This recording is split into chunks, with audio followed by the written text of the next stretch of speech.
لگا لائے اس کی قمیض پر جھوٹا خون. آپ نے فرمایا تمہاری نفسانی ہوا و ہوس نے ایک بات تمہارے لیے آراستہ کر دی ہے. اچھا تو صبر جمیل ہی ہے، اور اللہ تعالیٰ سے مدد چاہتا ہوں ان باتوں سے جو تم بنا رہے ہو. انہوں نے ایسا کیا کہ قمیض اتار لی حضرت یوسف علیہ السلام کی، اور ایک ہرن ذبح کیا، مارا، شکار کیا، ذبح کر کے اس کا خون جو ہے وہ قمیض پر لگا کر لیا. ان کی سادگی کی بھی حد ہے. سلام ان کی سادگی. ویسے نبی کے بیٹے تھے نا، ایسے کام تو کبھی کیے نہیں تھے اور نہ اس غلط راستے پر کبھی چلے تھے. بس شیطان نے تھوڑا سا یہاں پر گلا دیا تو سادگی کی انتہا دیکھو. وہ اتنا بھی نہ کر سکے، کم از کم کچھ قمیض کو چیرے شیرے لگا دیتے، کسی جگہ سے کوئی پھاڑ دیتے، کوئی دھاگے نکال دیتے، کوئی تاکہ پتہ چلتا جی پنجے سنجے مارے بھیڑیے تھے. تو کچھ بھی نہ کیا، اولاد تو نہ کیا. سادگی کی ہے سادگی. تو اسی طرح خون مل کر لے آئے. کہا ابا جی یہ قمیض دیکھ لو. اور حضرت یعقوب علیہ السلام نے قمیض کو لے کر اپنے منہ پر ڈالا. خوشبو یوسف کی خوشبو دی. آنکھوں سے آنسو سامن بھی جاری ہو گئے اور فرمایا یہ کیسا بھیڑیا تھا جس نے قمیض کو کچھ نہیں کہا، میرے بیٹے کو کھا گیا. یہ کیسا بھیڑیا تھا، قمیض کو کچھ نہیں کیا، وہ سلامت ہے اسی طرح اور میرے بیٹے کو کھا گیا. یہ کیسا بھیڑیا. ایسے اس سورہ یوسف میں 3 قمیصوں کا ذکر، 3 جگہ پر قمیص کا ذکر آیا.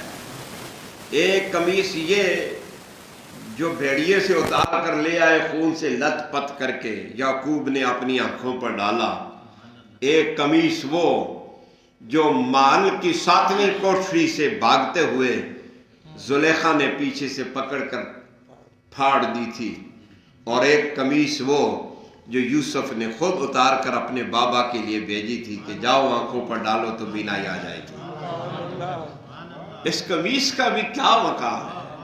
یہ قمیص بھی واہ واہ قمیص ہے جناب. اس قمیص کا رنگ ادھر کچھ اور ہے، محل میں کچھ اور ہے، اور اس جگہ پر کچھ اور ہے.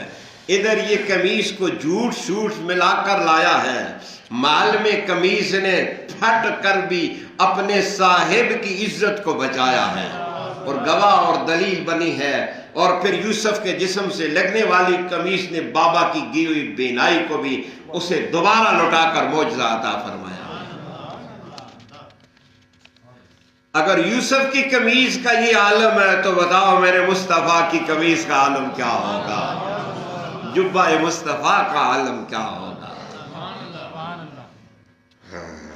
کہا اچھا صبر، فصبر جمیل. بہتر تو صبر ہی ہے. میں اب تمہیں کچھ نہیں کہہ سکتا، میرے بیٹے ہو، میں صبر کرتا ہوں، اور تم جو کچھ کہتے ہو میں اپنے اللہ سے مدد چاہتا ہوں. وَجَاءَتْ سَيَّارَةٌ فَأَرْسَلُوا وَارِدَهُمْ فَأَدْلَىٰ دَلْوَهُ قَالَ يَا بُشْرَىٰ هَٰذَا غُلَامٌ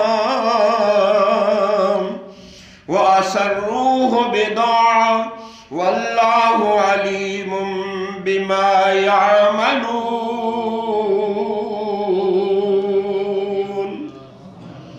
راہگیروں کا ایک قافلہ آیا تو بھیجا انہوں نے اپنے پانی بھرنے والے کو، تو اس نے اپنا ڈھول ڈالا تو وہ پکار اٹھا، مبارک مبارک یہ ایک لڑکا ہے، اور چھپا لیا اسے قیمتی مال سمجھتے ہوئے، حالانکہ جو کچھ وہ کر رہے تھے اللہ اسے خوب جاننے والا تھا.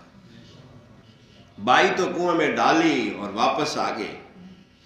پیچھے سے صبح کے وقت ایک قافلہ وہاں پر پہنچا.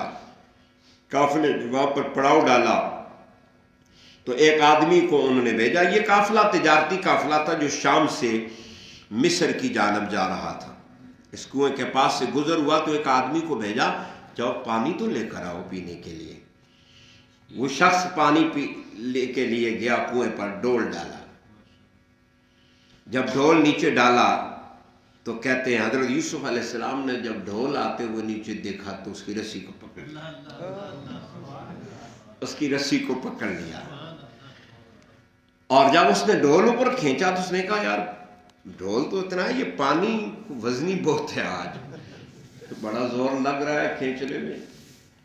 جب اوپر پہنچا ڈھول تو دیکھا پانی تو نہیں تھا ڈھول میں، لیکن ایک حسن کا پیکر تھا، ایک جلوائے حسن تھا، ایک نور سے بھرا ہوا چہرہ تھا جس کی روشنی آنکھوں کو چندیا رہی تھی، اور وہ اس کے اوسان خطا ہو گئے، چونکہ اس وقت غلامی کا دور دورہ تھا، بس خیال اس کا اسی طرف گیا، کہنے لگا یا بشرا ھذا غلام، او سنگیوں مبارکو، ہم کو بے قیمت بغیر قیمت میں مفت میں غلام مل گیا ہے، بڑا پیسہ ملے گا، بڑا پیسہ ملے گا۔ یہ دیکھو ایک نوجوان لڑکا ہے، کتنا حسین و جمیل ہے، فَأَسَرُّوهُ بِدَاعًا، انہیں وہ چھپاؤ کوئی نہ دیکھ لے، چھپاؤ۔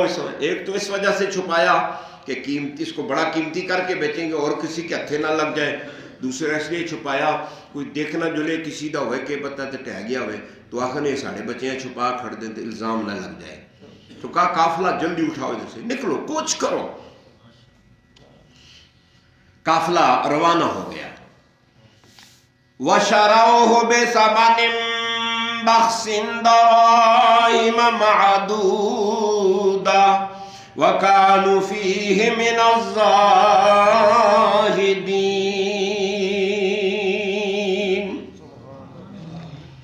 اور بیچ دیا انہوں نے اسے ہلکی سی قیمت پر جو گنتی کے چند درہم تھے، اور انہیں اس معاملہ میں کوئی زیادہ دلچسپی بھی نہیں تھی۔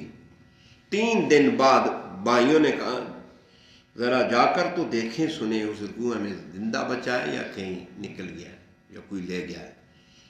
فوراً دوسرے دن تو اس لیے نہ گئے کہ ابا جی کہیں شک نہ کریں، تو تیسرے دن آئے، جائے دیکھا اس کنویں پر تو کنویں میں تو کچھ بھی نہیں تھا، نشان دیکھے قدموں کے، ایک قافلہ کوئی گزرا ہے، آثار قافلے کے نظر آئے تو اس طرف چل پڑے، پیچھے گئے تو کچھ فاصلے پر ان کو قافلہ مل گیا، قافلے تک قدموں کے نشانوں سے پہنچ گئے، اور انہیں جا کر کہا تمہارے پاس ہمارا لڑکا ہے کوئی؟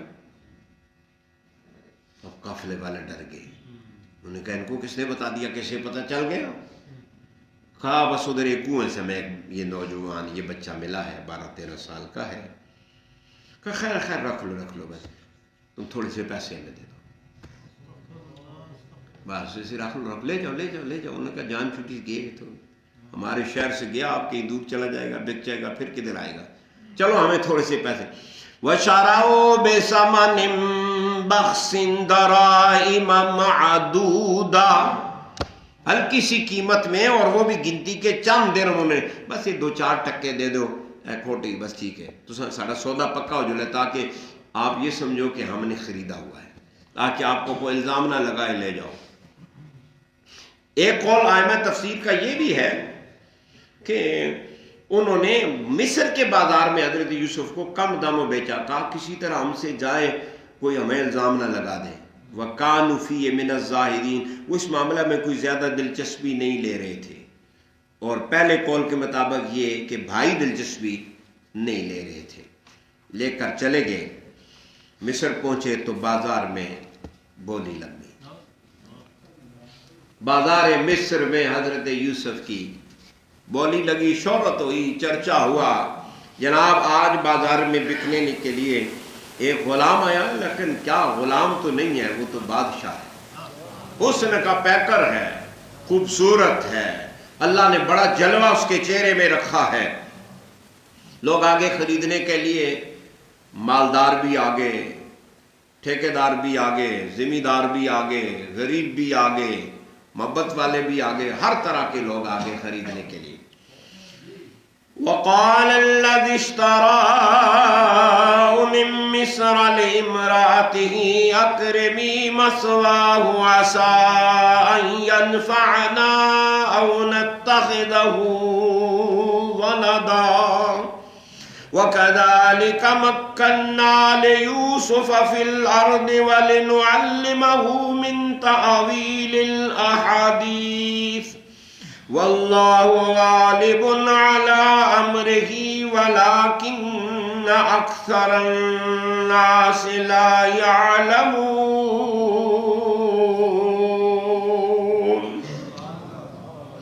اور بولا وہ شخص اپنی بیوی سے جس نے یوسف کو مصر سے خریدا، انہیں عزت سے رکھو، شاید یہ ہمیں نفع پہنچائیں یا انہیں ہم اپنا فرزند بنا لیں۔ اور اسی طرح ہم نے تمکین بخشی یوسف کو زمین میں، اور اس لیے تاکہ سکھا دیں ہم انہیں باتوں کے انجام تک پہنچنے کا علم۔ اور اللہ اپنے کام پر غالب ہے لیکن اکثر لوگ جانتے نہیں۔ چنانچہ مصر میں سودا بولی لگی تو کوئی کیا درہم، کوئی دینار، کوئی کیا لے کر آیا۔ کہتے ہیں بازار مصر میں ایک عورت بھی آئی، میں نے کہا کوئی محبت والے بھی آئے، وہ کہتے ہیں ایک سوت کی کٹی لے کر آئی۔ کسی نے کہا اے پگلی یہ تو کدھر آئی ہے، یہ سوت کی اٹی سے کیا ملتا ہے؟ اس نے کہا میں خرید تو نہیں سکتی، مجھے پتا ہے، لیکن کل قیامت کے دن اگر اللہ نے پوچھ لیا کہ میرے یوسف کو کس کس نے خریدنے کی کوشش کی تھی، کون کون خریدار تھا، تاکہ میرا بھی اس صف میں، اس فہرست میں میرا بھی نام آ جائے، میں بھی یوسف کے خریداروں میں تھی، میں بھی یوسف کے خریداروں میں تھی۔ چنانچہ حضرت یوسف علیہ السلام کا قرعہ جس آدمی کے نام پر چڑھا، جس کو سب سے زیادہ جس نے قیمت لگائی اور جس نے اسے خریدا، اس کا نام کتفیر تھا یا خوتی فار، دو نام آئے، اور اس کی بیوی کا نام راعیل یا زلیخا، دو نام آئے، مشہور زلیخا تھا۔ یہ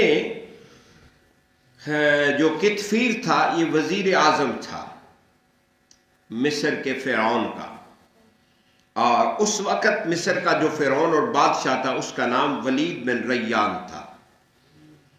چنانچہ اس نے حضرت یوسف علیہ السلام کو خریدا، اس کی اولاد نہیں تھی، اپنی بیوی سے آ کر کہا کہ میں یہ بچہ خرید کر لایا ہوں، اس کو بڑی عزت سے رکھنا، یہ بہت اچھا بچہ ہے، بڑا سونا بچہ ہے، اس کی عادتیں بہت اچھی ہیں، میں نے جس وقت سے خرید کر لے کر آیا ہوں راستے میں اس کے ساتھ میرا کلام ہوا ہے، بات چیت ہوئی ہے، یہ تو اس دنیا کا آدمی نہیں ہے، یہ بڑا اعلیٰ اخلاق کا بندہ ہے، اس کو بڑی عزت سے جگہ دینا رکھنا، اس کا بہت خیال کرنا، اس سے ہمیں بہت نفع ہوگا، اور یا ہم اسے اپنا بیٹا بنا لیں، اس جیسا بیٹا ہمیں مل جائے تو ہماری تو دنیا ہی روشن ہو جائے گی، اس لیے آپ اس کو بڑے خیال سے رکھنا۔ اللہ کہتا ہے ہم نے اس طرح یوسف کو تمکین عطا فرمائی، بادشاہ کے محل میں، وزیر اعظم کے محل میں ہم نے تمکین فی الارض حضرت یوسف علیہ السلام کو عطا فرمائی، تاکہ ہم کچھ عرصہ یوسف کو یہاں پر رکھیں اور آزاد ماحول سے نصیب ہو، کھلی فضا نصیب ہو، ہر طرف کی پریشانیوں سے بالکل خالی و ذہن ہو، تو اس عرصے میں ہم اس کو لِنُعَلِّمَهُ مِن تَأْوِيلِ الْأَحَادِيثِ، تاکہ ہم اسے کچھ علم کی باتیں سکھائیں، انجام تک پہنچنے کا علم اسے بتائیں۔ جو بھی یہ کریں گے اللہ تو اپنے امر پر غالب ہے، وَاللَّهُ غَالِبٌ عَلَىٰ أَمْرِهِ، اور اللہ اپنے امر پر غالب ہے، لیکن اکثر لوگوں کو تو پتہ نہیں، ہونا تو وہ ہے جو میرے رب نے کرنا ہے، ہاں جی، لیکن بھائیوں نے اپنا کام کیا اور اللہ نے اپنا کام دیکھا۔ پائی پہیاں دی دردی ہوندے دے پائی پہیاں دیاں باواں، میاں محمد صاحب نے تو یہ کہا نا، پائی پہیاں دے دردی ہوندے دے پائی پہیاں دیاں۔ ہمارے گاؤں میں کشمیر میں ایک آدمی تھا، فوت ہو گیا، عبد الرحمان نام تھا، اللہ اس کی مغفرت کرے، تو اس کو اپنے علاقے میں ڈسر کہتے تھے اس کو، ویسے دیسی زبان میں اس کا جو نام تھا، تو وہ اشعار پڑھتا تھا، اس طرح گانے شانے گاتا تھا، وہ اس شعر کو اور طرح پڑھتا تھا، وہ پڑھتا تھا ویسے تو یہ نا پائی پہیاں دے دردی ہوندے تے پائی پہیاں دے وہاں، تو وہ پڑھتا پائی پہیاں دے ویری ہوندے پائی پہیاں دیاں باواں۔ تو میں نے کہا اس نے بھی ٹھیک پڑھا ہے، تو میاں صاحب نے بھی ٹھیک پڑھا ہے، اس لیے کہ جس کا بھائی علی ہو تو وہ تو دردی ہوتا ہے، بھائی اگر علی جیسا ہو تو وہ جان بھی نچھاور کرتا ہے اور بستر پر لیٹ جاتا ہے، میری جان بھائی کے لیے جاتی ہے تو چلی جائے۔ یہ تو میاں صاحب نے شاید علی کو بستر پر دیکھ کر پڑھا ہو، بھائی پہیاں دے دردی ہوندے تے بھائی پہیاں دیاں باواں، اور ہمارے ڈسر صاحب نے اپنے علاقے کے بھائیوں کو دیکھ کر پڑھا اور آج کل کے بھائیوں کو دیکھ کر پڑھا کہ بھائی پہیاں دے ویری ہوندے تے بھائی پہیاں دیاں باواں۔ یہ بھی ایک ویسے بڑا دردناک قصہ ہے بھائیوں کا بھی، یہ ہر ایک کے ساتھ ہوتا ہے، گزرتا ہے۔ اللہ تعالیٰ بھائیوں کو علی جیسے بھائی کا صدقہ عطا فرمائے۔ وَلَمَّا بَلَغَ أَشُدَّهُ آتَيْنَاهُ حُكْمًا وَعِلْمًا وَكَذَلِكَ نَجْزِي الْمُحْسِنِينَ۔ اور جب وہ بلوغ و قوت کی انتہا پر پہنچے تو ہم نے انہیں حکم اور علم عطا کیا، اور ہم نیکوں کو ایسا ہی صلہ دیتے ہیں۔ کہتے ہیں اللہ نے آپ کو تعبیر کا علم عطا فرمایا اور آپ کو نبوت عطا فرمائی، اور آپ کی عمر جو اشدہ کی عمر ہوتی ہے، کہتے ہیں یہ 23 سال یا 30 سال یا 33 سال، اور ایک قول ہے 40 سال، عقل جا کر 40 سال میں کامل ہوتا ہے، اور نبوت نبی اعلان نبوت کا 40 سال کے بعد کرتا۔ حضور تو اس وقت بھی نبی تھے جب آدم مٹی اور پانی میں تھے، لیکن اعلان نبوت حضور نے کیا 40 سال کے بعد۔ اس سونے کوئی وجہ تو ہے نا، مصطفیٰ تو پیدا ہوتے ہی کامل عقل رکھتے تھے، لیکن اعلان 40 سال کے بعد کرنے کا مقصد یہ ہے کہ میں تو سب کو جانتا ہوں، مجھے پتا ہے، لیکن امت کے سارے لوگ 40 سال سے پہلے کامل عقل نہیں ہوتی انہیں، تو یہ وجہ تھی 40 سال کے بعد انسان کی عمر۔ میرے مرشد کریم ایک دفعہ واقعہ جامع رضویہ انوار علوم میں طالب علم تھا، پڑھتا تھا، وہاں درس قرآن دینے کے لیے آپ تشریف لے جاتے تھے۔ پہلی میری ملاقات قبلہ شاہ جی حضور سے وہاں پر ہوئی، اور مولانا عبد القادر صاحب اللہ غری کے رحمت کرے ان کو، وہ ہمارے پرنسپل تھے، محتمم تھے، فوت ہو گئے ہیں۔ بڑی خدمات کی انہوں نے واقعات کے اندر، دین کے حوالے سے مدارس کا ایک جال مساجد کا پھیلایا چھایا۔ تو وہاں شاہ جی حضور تشریف لے جاتے تھے درس قرآن کے لیے۔ تو ایک دفعہ جب میرا پہلا، شاہ جی کا تو پتہ نہیں کتنا تھا، میرا پہلا درس سننے کا نصیب ہوا، تو آپ کو جب دعوت دی تو سٹیج پر شاہ جی کھڑے، بالکل جوان تھے، کالی داڑھی، اور کیا جلوہ تھا، کیا جلوہ تھا۔ تو شاہ جی نے یوں مڑ کر عبد القادر صاحب سے کہا مولانا صاحب کس عنوان پر گفتگو کرنی ہے؟ تو میں نے کہا، ہم نے کہا یار یہ کیا مولوی تو تیار کر کے آتے ہیں، تو یہ ابھی عنوان پوچھ رہے ہیں، تو ابھی عنوان ملے گا تو فل فور گفتگو کرنی، کمال علم ہے، کمال علم ہے، بچے تھے۔ تو عبد القادر صاحب نے کہا حضور شاہ جی آپ اپنی مرضی جو۔ تو شاہ جی نے یہ سورہ کی آیت پڑھی، وَيْلٌ لِكُلِّ هُمَزَةٍ لُمَزَةٍ، یہ دو لفظ پڑھے، وَيْلٌ لِكُلِّ هُمَزَةٍ لُمَزَةٍ۔ آپ نے ہمز اور لمز کے 11 معنی بیان فرمائے۔ یہ بات ہے 85 کی، 84 یا 85 کی۔ شاہ جی نے ہمز اور لمز کے 11 معنی بیان کیے۔ یہ بچے تو پیدا بھی نہیں ہوتے، بہت سارے ادھر ایسے ہیں جو اس وقت پیدا بھی نہیں ہوں گے۔ تو ہمز اور لمز کے 11 معنی بیان کیے۔ اس وقت شاہ جی کی عمر ابھی 40 سال نہیں ہوئی تھی۔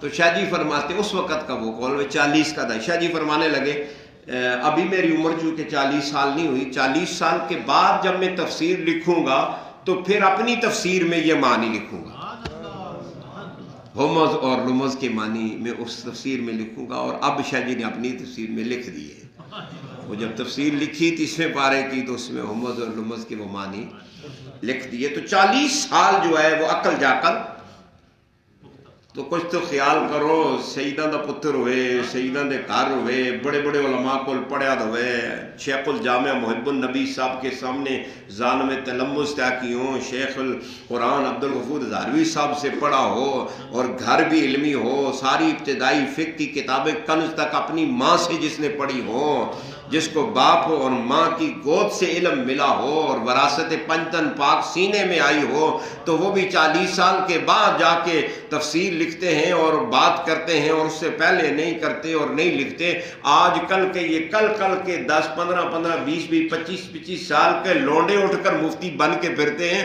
کیسے لوگوں کو ہدایت ملے؟ یہ جو گمراہی فیس بک کی منوں نے پھیلا رکھی ہے ان ملوٹوں نے، یہ سارا قصور عقل کی ناکامی اور کمی کا ہے، نہ تمام عقل کا ہے، جو اس وقت پوری امت فتنہ جو ہے بھگت رہی ہے۔ یہ فتنہ جو ہے فقط اس وجہ سے ہے 25 سال 30 سال کے مفتی جڑا نہیں جناب، جسا ہاتھ لاؤ ہی رتا بھائی تو ہی ہے، جڑا کٹو لال، یہ سارے ہی لال نہیں۔ استغفر اللہ۔ وراودته التي هو في بيتها عن نفسه وغلقت الأبواب وقالت هيت لك قال معاذ الله إنه ربي أحسن مثواي إنه لا يفلح الظالمون۔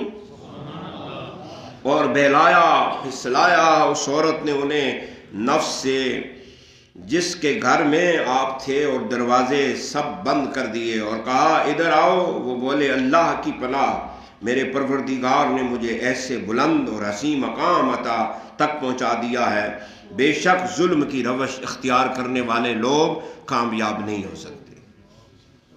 حضرت یوسف علیہ السلام ایک اور امتحان میں آ گئے۔ شاہی گھر ہے، وزیر اعظم کے محل میں ہیں، نرم و نازک بستر، شاہی کھانے، طرح طرح کی نعمتیں، ہر طرح کی آسائش میسر ہے، لیکن اب جو امتحان آیا ہے وہ سخت امتحان ہے، وہ سخت امتحان ہے۔ اللہ ایسے امتحان سے ہم سب کو بچائے۔ یہ ایسی شے ہے کہ بندہ بڑے بڑے اس میں پھسل جاتے ہیں۔ یہ تو نبی تھے جن کو اللہ نے بچایا، وہ تو معصوم عن الخطا تھے۔ عورت کا فتنہ کتنا سخت ہوتا ہے۔ اسی گھر میں جس گھر میں رہ رہے تھے، اس گھر کی جو ملکہ تھی، عزیز مصر کی جو بیوی تھی، جس کا نام زلیخا ہے، وہ حضرت یوسف علیہ السلام کے حسن پر فریفتہ ہو گئی، عاشق ہوگی حضرت یوسف علیہ السلام کی۔ بڑے ڈورے ڈالے، لیکن یوسف تھے کہ نظریں ہر وقت جھکائے، شرم و حیا کا پیکر، کبھی نگاہ اوپر نہ اٹھائی۔ اس نے کہا یہ تو قابو ہی نہیں آتا، کسی طریقے سے میرے ہاتھ میں نہیں چڑھتا۔ تو ایک دن کسی بہانے سے اپنے تخلیہ کے اندر خوابگاہ میں بلایا، 7 کوٹریاں اندر، نوکر کو کہا سارے دروازے باہر سے تالے لگا کے بند کر دو، جو اندر آئے پیچھے سے بند، دوسرا بند، تیسرا بند، چوتھا بند، 5واں بند، سارے دروازے بند۔ جب اندر پہنچے تو وراودته التي هو في بيتها عن نفسه وغلقت الابواب،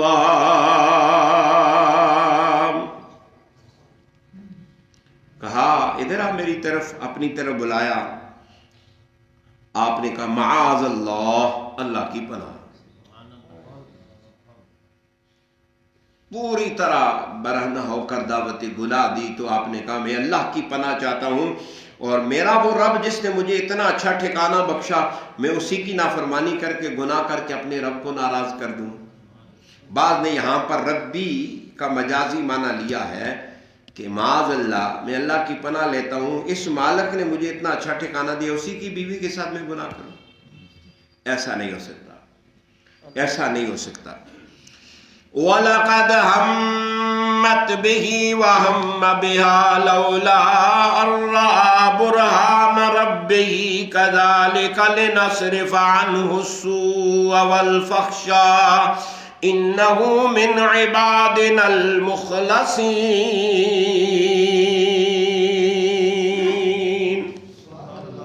اس عورت نے ان کا ارادہ کر لیا، اور وہ بھی اس کا قصد کر لیتے اگر اپنے رب کی پختہ اور روشن دلیل نہ دیکھ لیتے۔ اس طرح ہم نے اس سے برائی اور بے حیائی کو دور رکھا، بے شک وہ ہمارے برگزیدہ اور چنیدہ بندوں میں سے ہیں۔ چنانچہ حضرت یوسف علیہ السلام نے تو اللہ کی پناہ مانگ لی، کہا میں ایسا نہیں کرتا۔ قرآن کہتا ہے اس عورت نے تو گناہ کا ارادہ کر لیا۔ وَهَمَّ بِهَا لَوْلَا أَن رَّأَىٰ بُرْهَانَ رَبِّهِ، بعض میں یہ معنی کیا یہاں پر کہ استغفر اللہ، یوسف علیہ السلام نے بھی ارادہ کر لیا۔ کئی تراجم نگاروں نے بھی یہی ترجمہ لکھا ہے، لیکن یاد رکھو نبی جو ہوتا ہے وہ اللہ کی پناہ میں ہوتا ہے، وہ معصوم ہوتا ہے۔ دراصل یہاں ترجمہ کرنے میں ان سے غلطی ہوئی ہے، دونوں کا ایک ہی معنی نہیں ہے، ادھر پہلے ہمت کا معنی اور ہے اور اگلے ہمہ کا معنی اور ہے، دونوں کے معنی الگ الگ ہیں۔ محققین نے اس کا معنی یہ کیا ہے کہ یہاں پر لولا ان رأیٰ برہان ربہ یہ شرط مؤخر ہے، اور ہمہ بہا یہ جزا مقدم ہے۔ اس صورت میں معنی بنے گا زلیخا نے اس کا ارادہ کر لیا اور وہ بھی اس کا قصد کر لیتے اگر اپنے رب کی پختہ دلیل اور روشن دلیل نہ دیکھیں۔ کر لیتے، کر لیا اور کر لیتے میں زمین آسمان کا فرق ہے۔ لیکن حضرت یوسف علیہ السلام کے سامنے ایک روشن دلیل آ گئی، برہان آ گئی۔ برہان کیا تھی؟ ایک قول یہ ہے کہ برہان آسمان سے آواز آئی، جب اس نے یہ دعوت دی آسمان سے آواز آئی، یوسف تو ہمارا بندہ ہے، اس پرندے کی طرح نہ ہو جانا جس کے پر کاٹ دیے جائیں۔ کہتے ہیں دوسرا حضرت جبرائیل امین حضرت یعقوب کی صورت میں آئے، اور تیسرا یہ ہے کہ دیوار میں حضرت یعقوب کھڑے ہیں اور یوں اپنے منہ میں انگلی لیے اور کہہ رہے بیٹا تو سونے سائیں پیچھے ہونا، سائیں اگر پیچھے ہونا تو بندہ اگر مصر میں ہو اور سائیں کے نان میں ہو تو دیکھنے والے وہاں بھی پہنچ جاتے ہیں اور اپنے بندوں کو بچا لیتے ہیں، آواز دے دیتے ہیں، یا سامنے آ جاتے ہیں، یا صورت آ جاتی ہے، یا کانوں میں آواز آ جاتی ہے۔ ہاں ہوتا ہے، واللہ ہوتا ہے، آوازیں آتی ہیں اور اللہ بچا لیتا ہے۔ کہتے ہیں ایک یہ بھی تھا کہ جس وقت وہ عورت اندر گئی تو اس نے کمرے میں اپنے بت رکھے ہوئے تھے، اور جس وقت وہ حضرت یوسف کو دعوت گناہ دینے لگی تو پہلے اس نے اپنے بتوں کے منہ پر کپڑے ڈالے، ان سب کو منہ چھپا دیے کہ میں جو گناہ اب کرنے جا رہی ہوں، جس کی دعوت دینے جا رہی ہوں یوسف کو، تاکہ میرے بت جو میرے خدا نہ دیکھیں۔ یوسف علیہ السلام نے کہا کہ نادان عورت، تیرے بت جو دیکھ ہی نہیں سکتے، تو ان سے اتنا حیا کرتی ہے، میرا رب تو ہر جگہ پر دیکھتا ہے، میں کیسے اس طرف بھٹک سکتا ہوں اور اس طرف میں آ سکتا ہوں؟ میں کبھی بھی اس طرف نہیں آ سکتا ہوں۔ اللہ اکبر۔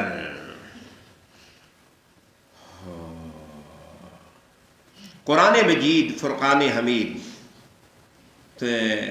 نے خود حضرت یوسف علیہ السلام کی برات کو بیان کیا ہے۔ اس واقعہ سے متعلق جتنے لوگ ہیں آپ ان سے ہی پوچھیں کیا یوسف علیہ السلام نے ارادہ کیا تھا؟ تو سارے کہیں گے نہیں کیا تھا۔ مثلا اس واقعہ میں کون کون لوگ ہیں؟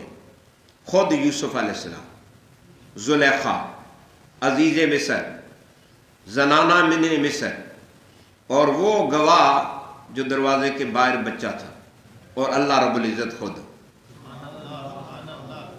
یہ سب اس واقعے میں شریک ہیں۔ تو آیا یہ کیا کہتے ہیں سارے؟ حضرت یوسف علیہ السلام سے پوچھیں تو وہ کیا کہتے ہیں؟ قرآن مجید آگے آیت آ رہی ہے، وہ کہتے ہیں ہی راودتنی عن نفسی، کہ اس نے مجھے پھسلانے کی کوشش کی تھی۔ اور پھر حضرت یوسف آگے دعا آ رہی آگے کہ جس وقت عورتوں نے کہا یوسف اس کی بات کیوں نہیں مانتا، اس نے کہا وہ نہیں مانے گا تو میں جیل میں ڈالوں گی، تو تو حضرت یوسف نے دعا کی تھی رب السجن احب الی مما یدوننی الیہ، اے اللہ مجھے اس سے بچا، مجھے جیل پسند ہے، اس عورت کے پاس رہنا پسند نہیں ہے۔ گویا یوسف خود برات کر رہے ہیں، میں نے، بلکہ اس سے پہلے ہم جو پڑھ چکے یوسف خود کہہ رہے ہیں معاذ اللہ انہ ربی احسن مثوایا۔ تو یوسف کو کہتے ہیں میں نے کوئی ارادہ کیا ہی نہیں۔ زلیخا جو اس واقعہ کی مین ہے اس سے پوچھو تو قرآن کہتا ہے وَلَقَدْ رَاوَدَتْهُ عَن نَفْسِهِ فَاسْتَعْصَمَا، آگے آئے گی آیت کہ اس نے آپ کا ارادہ کیا اپنی طرف، فَاسْتَعْصَمَا، تو اس نے اپنے آپ کو بچا لیا۔ اس عورت نے کہا کہ میں نے ارادہ کیا، لیکن اس نے بچا لیا اپنے آپ کو۔ اور جس وقت جیل سے رہائی ہونے کے لیے بندہ بھیجا تو یوسف علیہ السلام میں نہیں جاتا، ان عورتوں سے پوچھو۔ جب عورتوں سے بادشاہ نے پوچھا تو انہوں نے کہا یوسف پر کوئی بھی گناہ کا الزام نہیں ہے، اس نے کچھ بھی نہیں کیا۔ تو اب زلیخا کہنے لگی الآن حسخس الحق انا راودته عن نفسه انه لمن الصادقین، کہنے لگی ہن دے حق واضح ہو گیا ہے۔ کہا وہ میرے شوہر بادشاہ، میں خود ہی ان کو پھسلا رہی تھی، وہ تو سچا ہے، اس نے کچھ بھی نہیں ارادہ کیا۔ زلیخا نے بھی برات کر دی، یوسف کا کوئی ارادہ، یوسف نے کہا میرا بھی کوئی ارادہ۔ عزیز مصر کہتا ہے کہ جس وقت زلیخا دروازے پر آئی، کہا یہ تیری آل کے ساتھ برا ارادہ کر رہا تھا، تو اس نے اپنی بیوی سے یوسف علیہ السلام کو کہا کہ چھوڑو، اس کی طرف دھیان نہ دو، انہو من کیدکن ان کیدکن عظیم، یہ عورتوں کے مکر ہیں اور ان کے مکر تو بہت بڑے ہوتے ہیں۔ شوہر بھی کہتا ہے کوئی اس کا ارادہ، گواہ جو اس گھر کا تھا اس نے کہا اگر قمیض پیچھے سے پھٹی ہے ان کان قمیص قد من دبر فکذبت وهو من الصادقین، قمیض پیچھے سے پھٹی ہے تو یہ سچے ہیں اور وہ عورت جھوٹ کہہ رہی ہے۔ یہ گواہی بھی یوسف کے حق میں کہ ان کا کوئی ارادہ، اللہ کا ارادہ کیا، اللہ خود کہتا ہے لِنَصْرِفَ عَنْهُ السُّوءَ وَالْفَحْشَاءَ وَإِنَّهُ مِنْ عِبَادِنَا الْمُخْلَصِينَ، اللہ نے کہا ہم نے ان سے برائی کو پھیر دیا، وہ تو میرے مخلص بندے ہیں۔ وہ ساری گواہیاں اتنی جو ہیں یوسف کی بے گناہی پر ہے کہ انہوں نے ارادہ کیا ہی نہیں ہے، تو پھر بھی ترجمہ کرنے والا اگر یہ ترجمہ کرے تو قرآن تو پڑھا نہیں اس نے، حیف ہے اس پر کہ وہ نبی کی شان میں اتنی بے ادبی پھر بھی کریں۔ وَاسْتَبَقَ الْبَابَ وَقَدَّتْ قَمِيصَهُ مِنْ دُبُرٍ وَأَلْفَ يَا سَيِّدَهَا لَدَى الْبَابِ قَالَتْ مَا جَزَاءُ مَنْ أَرَادَ بِأَهْلِكَ سُوءًا إِلَّا أَنْ يُسْجَنَ أَوْ عَذَابٌ أَلِيمٌ۔ اور دونوں دروازے کی طرف دوڑ پڑے اور عورت نے یوسف کا کرتا پیچھے سے پھاڑ دیا اور دونوں نے عورت کے خامد کو دروازے پر پایا۔ اسے دیکھتے ہی عورت کہنے لگی اس کی سزا کیا ہے جو تیری اہلیہ سے بدی چاہے، بجو اس کے کہ وہ قید کر دیا جائے یا دردناک عذاب جی لیں۔ جس وقت حضرت یوسف علیہ السلام نے دیکھا دروازے بند ہیں تو اب کیا کروں، میں بچوں تو کیسے بچوں، یہ دعوت دے رہی ہے اور میں یہاں سے کیسے جان چھڑا کے جاؤں۔ تو یعقوب علیہ السلام نے اشارہ کیا اے کرنا اب بابا جی دروازے بند ہیں میں کیسے بچوں گا، فرمایا نسنا تیرا کام ہے، دروازے کھولنا اللہ دا کام ہے، آپ دوڑ لگاؤ دروازے کھل جائیں گے۔ اور سونے ارادہ تو کرو، ارادہ پختہ کر کے چلو، بند راستے میرا رب کھول دیتا ہے۔ ارادے پختہ ہو، نظر جن کی خدا پر ہو، ہاں تلاطم خیز موجوں سے وہ گھبرایا نکی نہیں کرتے۔ چنانچہ حضرت یوسف علیہ السلام دوڑے، دروازہ کھل گیا، اگلا دروازہ کھل گیا، اگلا دروازہ، پیچھے سے عورت بھی دوڑی اور اس کا ہاتھ آپ کے قمیص پر پیچھے سے پڑا۔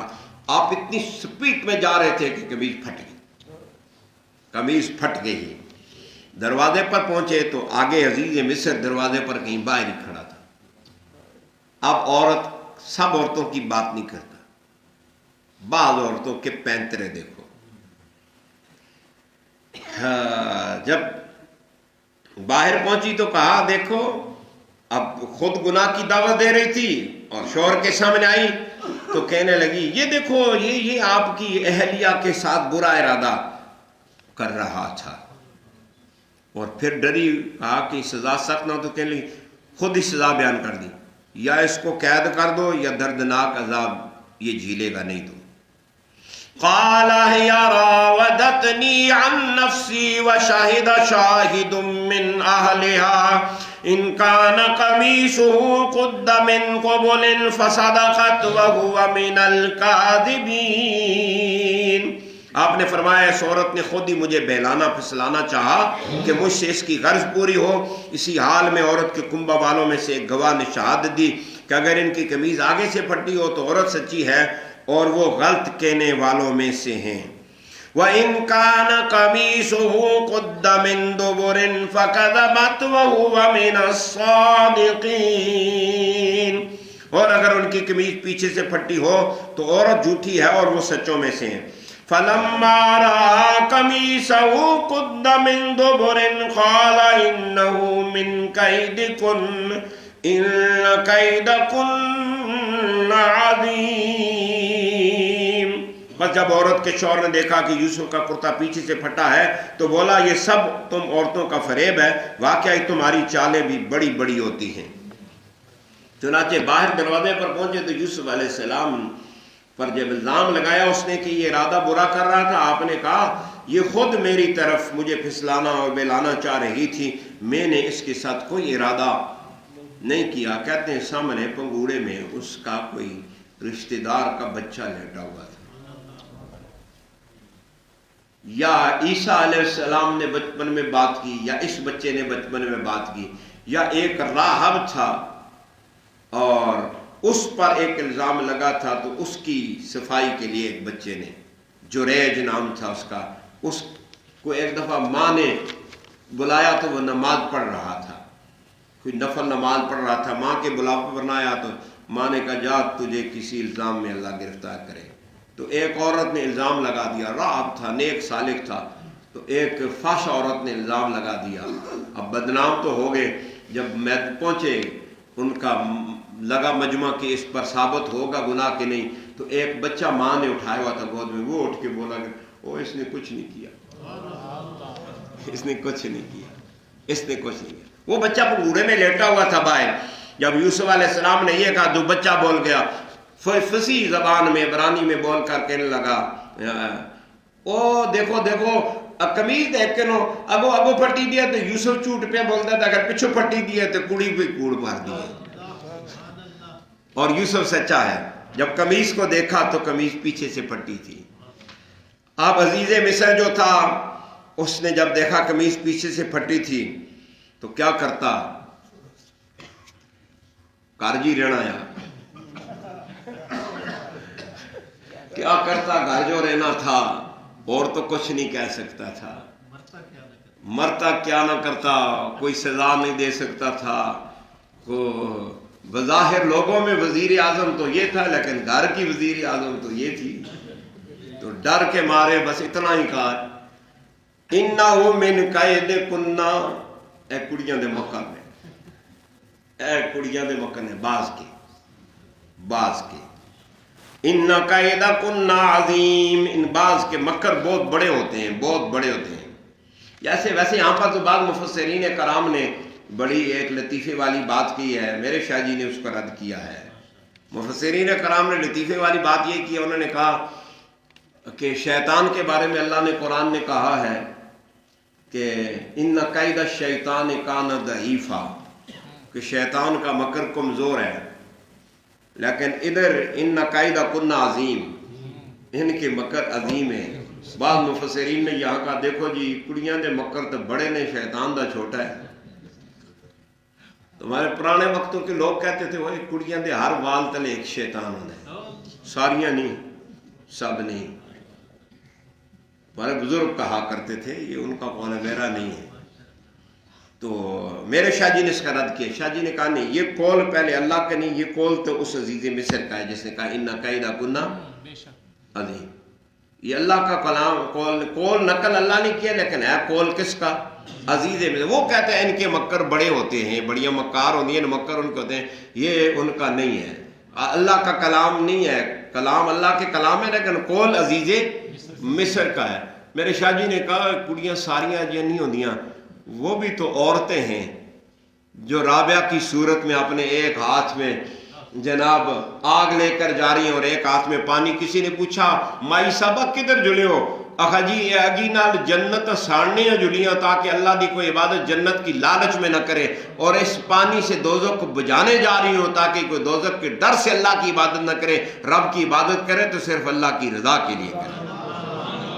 عورتوں میں تو عائشہ صدیقہ بھی ہیں، خدیجہ الکبریٰ بھی ہیں، اور عورتوں میں سیدہ زہرا پاک بھی ہیں سلام اللہ علیہا، اور وہ بھی تو عورت ہے جس کے بارے میں حضور نے فرمایا ان الجنت تحت اقدام الامہات، جنت ماؤں کے قدموں کے تلے ہے۔ عورت کا بڑا مقام ہے، عورت کا بڑا مقام ہے۔ بہرحال ایک فطرتی کمزوری ضرور ہے۔ نبی اکرم صلی اللہ علیہ وسلم نے فرمایا ایک دفعہ عورتوں کے پاس سے گزرے تو ہوگا کوئی مسئلہ، عورتوں میں کوئی بات چل رہی، حضور نے فرمایا یا معشر النساء، اے عورتوں کے جتھے، عورتوں کے گروہ، تصدقنا، صدقہ کیا کرو، فإنی أُرِیتُکُنَّ أَکثَرَ مِنْ آلِ النَّارِ، میں نے اکثر عورتوں کو دوزخ میں دیکھا ہے۔ فقلنا، عورتوں نے کہا وَبِمَا یا رسول اللہ، یا رسول اللہ کس وجہ سے؟ حضور علیہ السلام نے فرمایا اکثر تم لعن تان کرتی ہو، ہاں ذرا جی گل نہیں ہوئی تو تانا فلانا ایسا دے، اس تے لعنت پہ، اس تے پٹکار پہ، وہ اس طرح کی باتیں کرتے ہیں۔ اور دوسرا حضور نے فرمایا وَتَکْفَرْنَ الْعَشِیرَ، کہ تم اپنے شوہروں کی ناشکری کرتی ہو، پوری زندگی خدمت کرتا رہے، ایک بات ذرا سی ہو نہ جائے تو سب کچھ پانی پھیر دیا پیچھے، تو نے میرے لیے کیا کیا ہے؟ کچھ بھی نہیں کیا، میں ہی ہوں، تیرے گھر رہتی ہوں، اور کون رہتا ہے؟ تو ناشکری کرتی ہیں۔ اور پھر حضور علیہ السلام نے فرمایا کہ میں نے عورتوں جیسا جو عقل کی بھی ناقص ہوں، دین کے بھی ناقص ہیں، لیکن میں نے ایسا نہیں دیکھا عقل کی ناقص اور دین میں بھی ناقص عورت، بڑے بڑے دانا اور سمجھدار قسم کا جو مرد ہوتا ہے اس کی بھی عقل کو لے جاتی ہیں، بڑے بڑے سیانے کی جناب قبول کر کے بیٹھے، بڑے بڑے پڑھے لکھے دے، ملک کا صدر وزیر اعظم بھی پیچھے لگے ہوتے ہیں، بڑے بڑے پروفیسر اور دانا بھی جناب پیچھے لگے ہوتے ہیں، ہاں ہے عقل کی ناقص اور دین کی، لیکن بڑے بڑوں کو قابو میں کر لیتی ہیں، اپنے چنگل میں لے لیتی ہیں۔ عورتوں نے پوچھا یا رسول اللہ یہ جو آپ نے کہا ہے کہ عقل میں بھی ناقص ہیں اور دین میں بھی ناقص ہیں، تو کیسے ہم عقل میں ناقص ہیں؟ فرمایا اس طرح کہ تمہاری شہادت جو ہے دو عورتیں ملے تب ایک مرد کے برابر شہادت ہوتی ہے، یہ تم عقل میں ناقص ہو، تو یا رسول اللہ دین میں کیسے ناقص ہیں؟ فرمایا دین میں ایسے ناقص ہو کہ جب تم میں کوئی اذیت معنی آتی ہے نہ نماز پڑھ سکتی ہو نہ روزہ رکھ سکتی ہو۔ قلنا، ان عورتوں نے کہا جی یا رسول اللہ بالکل اسی طرح ہے، اور یہی ہمارا دین کا نقصان ہے اور ہماری عقل کا بھی نقصان ہے، لیکن ساری نہیں، اللہ نے بڑی بڑی عورتیں اس کائنات میں ایسی بھی پیدا کی ہیں جن کو اللہ تعالیٰ نے بڑا نعمتوں سے نوازا ہے اور بڑے بڑے کرم سے نوازا ہے، جہاں پر مرد سامنے کھڑے شرماتے نظر آتے ہیں، ایسی باکمال عورتیں بھی ہیں۔ یوسف عارض عن ھذا واستغفری لذنبک انک کنت من الخاطئین۔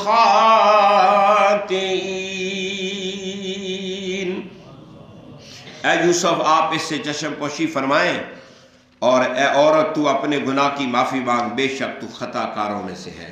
عزیز مصر نے رخ حضرت یوسف کی طرف پھیرا، چونکہ اس کو پتا تھا یہ بات پھیلے گی تو میری عزت خاک میں مل جائے گی۔ کہا اے یوسف تیرے ماتھے میں تو اللہ کی طرف سے بڑی عظمتیں عویدہ ہیں، سعادتیں چمک رہی ہیں، نیک بختگیاں روشن ہیں، تو میرے پیارے یوسف یہ رسوا کن معاملہ لوگوں میں نہ پھیل جائے، آپ رہنے دیجئے، معاف کر دیں، اس تہمت کو معاف کر دیں۔ عارض آنا یوسف معاف کر دیں، آپ پر بڑا الزام لگا ہے لیکن آپ بڑے لوگوں معاف کر دیں، آپ اسے معاف کر دو، درگزر کر دو، اور اس معاملہ میں کوئی تبصرہ نہ کرو، آپ کی بہت مہربانی ہوگی. اور پھر رخ اپنی بیوی کی طرف موڑا اور کہا اللہ کی نیک بختنے وَاسْتَغْفِرِي لِذَنْبِكِ، گناہ کر بیٹھی تو توبہ کر، توبہ کر، اللہ کو لو مانگ، معافی مانگ اپنے گناہ کی. یہ جو ارادہ تو نے کیا ہے شکر کر بچ گئی، تو گناہ میں پھنسی نہیں ہے، صرف ارادہ ہی کیا ہے، تو قابو نہیں پا سکی. تو جا اللہ سے معافی مانگ، اِنَّكِ كُنْتِ مِنَ الْخَاطِئِينَ، بے شک تو خطا کاروں میں سے ہے. اللہ مجھے اور آپ کو قرآن پڑھنے کی توفیق عطا فرمائے.